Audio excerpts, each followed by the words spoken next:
Many of a museum's precious items are so old, we'll never get to meet the people who made them to learn their stories. The woman who made this gorgeous cloak died over 100 years ago, but a bit of detective work and one curious curator has proved that her legacy is very much alive. This particular cloak was brought into the museum in 1949 and was presented by a woman called Nurse Florence Rogers.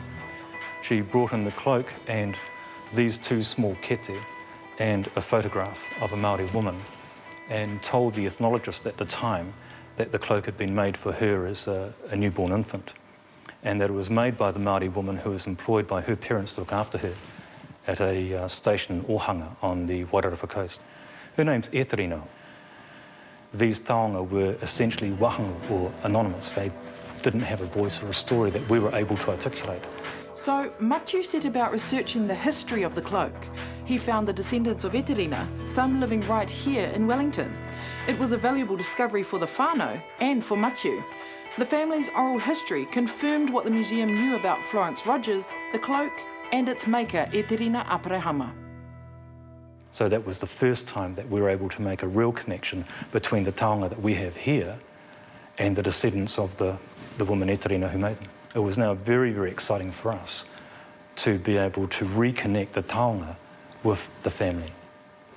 Eterina's always been a special part of our family, and this taonga treasure just came from out of the past, basically. We have nothing like this within our family, so I guess we've got to be grateful for Florence for what she's done for us. Eterina is the last pure Māori bloodline within the family. She married a Scotsman whose name was Wright, so that's where I get my name from. But she was spoken of in the family as being a very small woman and very kind and gentle, someone that everyone would like, and that's how she's best remembered.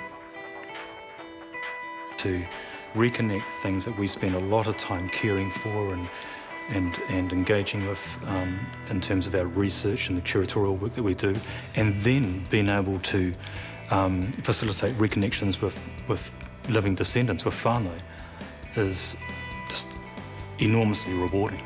I don't even have the words to express how gratifying it really is.